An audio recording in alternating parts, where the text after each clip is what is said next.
Here is the oldest archaeological site that we can find inside of Jerusalem, and this dates back to 2,700 years ago, a story that is well documented in Assyrian reliefs and probably the best documented biblical story that we have.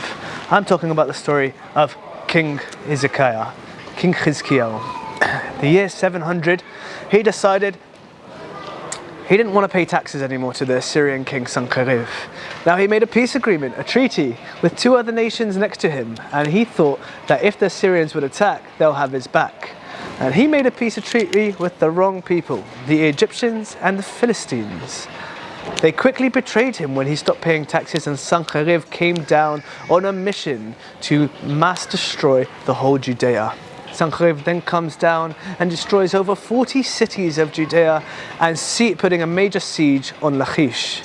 Now we have proof of this siege, and it's well documented in reliefs that now are in the British Museum. But we also have another source which tells us the story in depth, and that source is my favourite book, the Tanakh, or otherwise known as the Bible.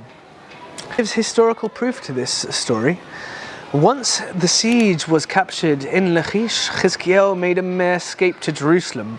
4 years prior, he prepared Jerusalem in two major ways. He dug a water tunnel to bring the water from outside the city walls inside the city walls in case of a siege.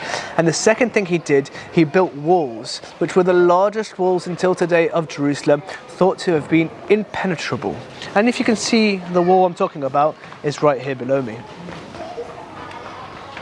Up to 8 meters wide and 20 meters tall. This wall, to get from one side to the other side, this is his defense plan. He even destroyed people's houses to build this wall. As we can see in the corner over there, just underneath that new pillar, you can see remainders of squares of people's houses which were then contributed into the wall. This is the oldest wall of the old city here. Now I would like to quote inside of the Tanakh references to this story. Malachim Bet, Kings 2, 1822. Bet Yudchet. From Achish with a large force, the king Chizkiyahu came to Jerusalem. They marched up to Jerusalem, and when they arrived, they took position near conduct of the upper pool, by the road of the fuller's field. They summoned the king Eliakim, son of Hilkiah, who was in charge of the palace, talking to them in Hebrew from the outside of walls and saying, "Why do you trust Chizkiyahu, your king and your God, so much? The mighty king of Assyria brought your empire to your knees. And if not for the following, the Jewish bloodline may have been lost. You rely on all things of Egypt has splendor in the reef of the staff and that enters and punctures the palm of anyone who leans on it."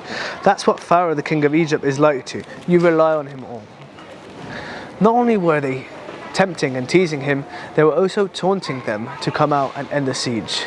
Now, the Tanakh goes on to tell us that within the 185,000 soldiers that the king Sancherib had around Jerusalem, a mighty disease spread out through the night and many of them died.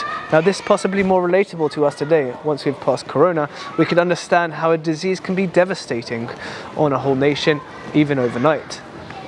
Then the king of Sancherib was forced to retreat, his first retreat of the mighty Assyrian Empire from Jerusalem, and Chizkiyahu's efforts of building this major wall was then proven useful. Now, many say, including the Tanakh, that this was a hand of God who sent this plague. And according to core belief, that's very much what it might have been. Then the Jewish nation were further saved, and he got to rebuild his empire.